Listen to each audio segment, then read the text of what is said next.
Bharatiya Janata party को बातों में कोई नहीं हरा सकता। भारतीय जनता पार्टी को बातों में कोई नहीं हरा सकता है। और अगर भारतीय जनता पार्टी को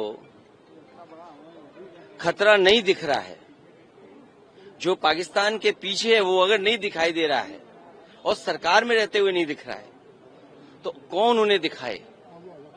जो देश हमारा बाजार छीन रहा है, जो देश हमारी सीमाओं का एनक्रोचमेंट कर रहा है। एक बहुत सिंपल सवाल मैंने पूछा था कि 2014 से पहले भारत देश की क्षेत्रफल क्या है और आज हमारे पास क्षेत्रफल क्या है। भारतीय जनता पार्टी को कम से कम ये बताना चाहिए कि 2014 और आज तक भारत का क्षेत्रफल बढ़ा है कि घटा है कि वैसा ही का वैसा है। हमारी सीमाएं सुरक्षित हों, सीमाओं पर शांति हो, ये हम सब चाहते हैं। लेकिन जिस देश से सबसे ज्यादा खतरा है उस देश के बारे में कोई चिंता नहीं।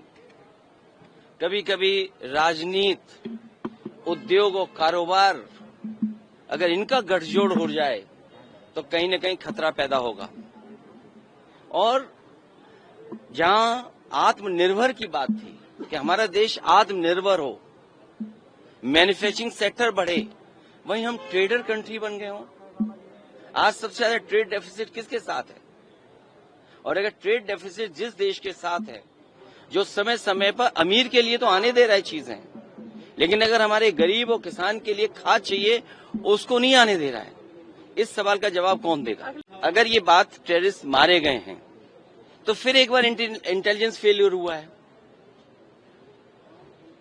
क्या सरकार ये बताएगी कि बार बार आतंकवादी भारत की जमीन पर कैसे आ रहे हैं, हिंदुस्तान की जमीन पर कैसे पहुंच रहे हैं?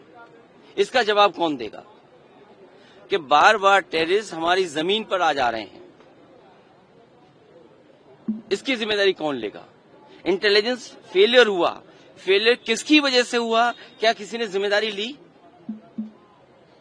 और फिर राफेल उड़े कि नहीं उड़े, मैं गिरने गिराने की बात नहीं कर रहा हूं।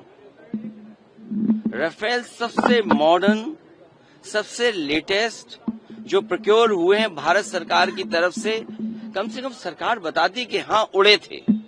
जब इतना डिटेल दिया है कि हम कितना प्रोक्योर कर रहे हैं, कितना भारत में बना रहे हैं, कितना हम भारत से विदेश भेज रहे हैं, तो कम से कम ये जानकारी तो देश को मिलती।